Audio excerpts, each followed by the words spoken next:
Keep listening, keep learning. The Tom Daniels Show. Keep listening, keep learning. The Tom Daniels Show. You're listening to The Tom Daniels Show, and I'm your host, Tom Daniel. I want to tell you a story about a very talented, yet very shy young musician whose life was marked by unfulfilled potential and overshadowed by the immense fame and celebrity of other famous musicians living at the same time. What if he'd been born in a different time? Or what if he'd had better support? Or what if he'd just been a little luckier? And for some reason, he suffered from a crippling fear of giving a concert to an empty auditorium. Now, this musician grew up and lived in a large musical city, but was overwhelmed by all the great talent that he saw on the street corner every day. And he was not just a garden variety run-of-the-mill talent. He was ridiculously talented. He was a child prodigy in music and was gifted in singing, playing piano, organ, violin, viola, and songwriting. He studied music with one of the most famous musicians in the world at that time, although history has largely forgotten his famous teacher, whose name was Salieri. He even became a music teacher himself while he was still a teenager. Luckily, in his home city, a talented musician could make a comfortable living simply by giving music lessons. Now, most people don't understand the relationship between a music student and a music teacher, because it's not like kung fu, where a young grasshopper trains with the master for decades.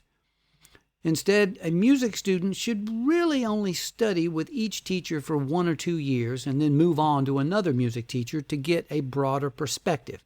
It creates kind of a cross-pollination of music methods among the talented. Therefore, the best teachers don't permanently monopolize the best students. There's plenty of work to go around. Now, our young musician became a trusted music teacher to one of the richest families in the city, and they had lots of daughters and nieces that needed music lessons for social purposes. Our young friend played music for all his friends within his social circle. He was a big deal to them. If anybody had a party, he was always invited to provide the music. He frequently played and sang at coffee houses, an activity today known as busking. And yet, for all his great talent and charisma, he was still terrified of the idea of playing a live concert in an auditorium, because he was afraid nobody would show up, and he couldn't bear the thought of being humiliated in such a way. And it was kind of ironic that he could play for his friends and total strangers in a coffee house with no problem, but the thought of a big concert hall sent him into a spiral. It really shows how complex anxiety can be. And it doesn't always make sense. It can be incredibly powerful and debilitating, and it makes you wonder how it must have affected other areas of his career. Did he ever get to share his music with the world in the way he wanted to, but just couldn't? As do some young people, he briefly fell in with the wrong crowd and was arrested for plotting to overthrow the government. He wasn't guilty of it, of course, but the police successfully convinced him to rat out all his buddies in order to save his own skin. And like a typical spineless musician, he did. It was a decision he would regret for the rest of his short life. He was often homeless, crashed at his friends' houses until he was kicked out, and then he'd crash at somebody else's house. Now, by most accounts, he was a bum. He was a hippie. He was a bohemian. And he lived a bohemian lifestyle. He lacked the stability and peace of mind that he really needed to tap into his immense creative energy. And as if things weren't bad enough, he contracted syphilis. and subscribed to a popular theory of the day that the disease could be treated with fresh air and clean living. Therefore, he moved to the countryside to live with his brother, and while there, drank contaminated water and got typhus. He just couldn't catch a break. At one point, he fell in love and tried to get married, but couldn't get a marriage license because he couldn't show proof of the ability to support a family. In his city, if you couldn't prove you could be a fit father, you couldn't legally get married.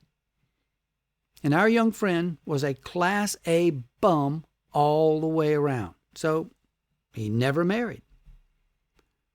All this talent, all this potential, and he was constantly getting knocked down by forces beyond his control. It'd be enough to make anyone give up on their dreams, but amazingly, he never stopped writing music. He wrote tons of songs filled with love, lust, guilt, tragedy, worship, teen angst. When he was 18, he got his first song published, which was a ghost story about an evil spirit attacking a young child. And even though it was his first published song, he'd already written 328 compositions by that point, including 6 full symphonies. And yet, fame and fortune still eluded him at every turn.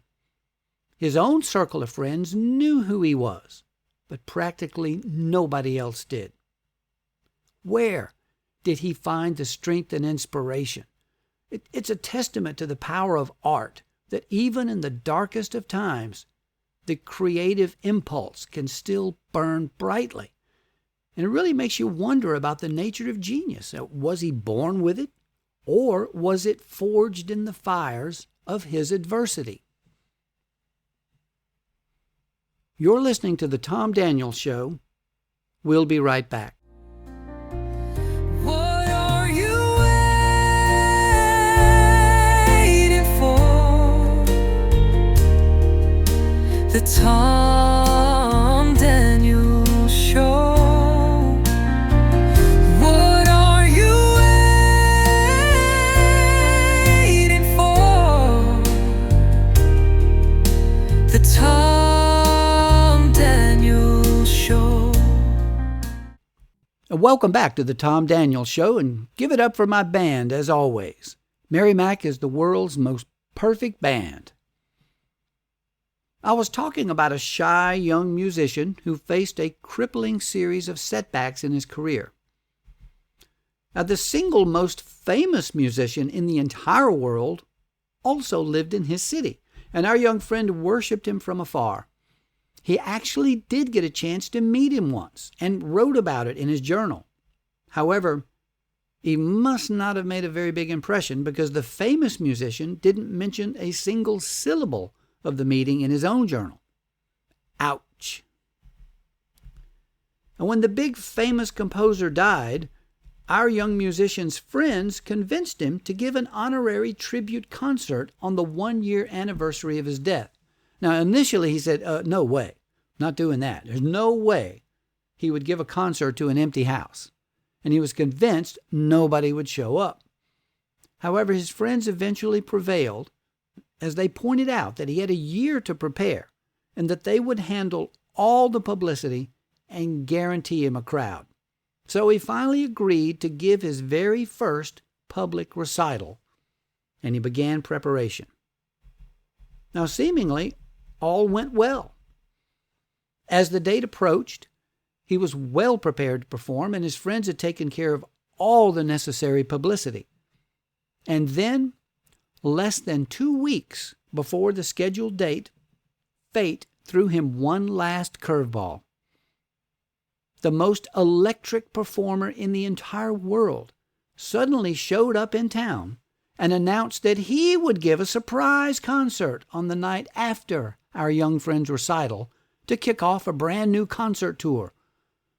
Now, as expected, the media shifted all their coverage toward the electric performer and away from our shy, young, nervous friend. Nobody cared about a little tribute concert given by an unknown composer when they could see the greatest star in the world. It was a disaster waiting to happen. Now, against his better judgment, he still went ahead with the public recital, and the final reports were conflicting. Now, his friends said that the concert was a success and was attended and well performed. However, the only critic assigned to cover the event told a very different story. In his version, practically nobody showed up, and the concert was a dull, lifeless waste of time. He suffered from a crippling fear of giving a concert to an empty auditorium, and apparently it came true during the only public recital he ever gave in his entire life. Nobody showed up. That other performer, the famous electric one, was known as the violin virtuoso Niccolo Paganini, and he completely transformed the city of Vienna the next night with his massively popular performance, while our troubled young friend, the great composer Franz Schubert, died less than 8 months later from a lethal combination of syphilis and typhus. Now, in his short life of only 31 years, Schubert wrote almost 1,000 songs, including one of the most beloved treatments of the Hail Mary prayer, otherwise known as the breathtakingly sacred Ave Maria. The tribute concert given by Schubert that became such a public flop was for his idol, Ludwig van Beethoven, who he only met once. At his own request, Schubert was buried next to Beethoven, who had died only the previous year.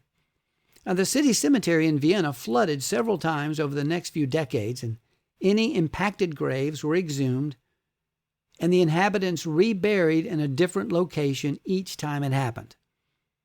That shy young artist with a fear of public recitals, who was eluded by fortune and fame in his own lifetime, has the distinction of being buried next to Beethoven not once, not twice, but 3 times. It's an eerie and strangely beautiful ending to a life full of contradictions and missed opportunities. It makes you think about all the talented people out there right now who will never get their chance to shine, about the role of luck and timing in success, about the fragile nature of life and the enduring power of art. Schubert's story is a reminder that genius can bloom in the most unlikely of places, but it's also a cautionary tale of the importance of health, resilience, and persistence. Schubert's life is a call to appreciate the beauty all around us, even in the darkest of times, to recognize and support the artists in our own lives, those who may be struggling to find their voice, and to remember that true greatness isn't always recognized in its own time. But that doesn't make it any less valuable or any less profound. It's a story that stays with you long after the music fades. Thank you, everybody. This has been the Tom Daniels Show. Keep listening. Keep learning.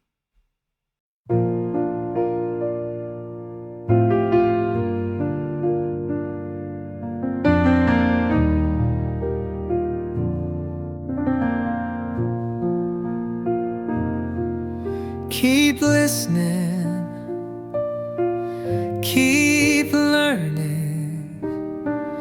The Tom Daniels Show. Keep listening, keep learning. The Tom Daniels Show. Take a break from your usual routine and tune in to the Tom Daniels Show. You'll discover the world of melodies and stories that you might not know. Keep listening, keep learning. The Tom Daniels Show.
the time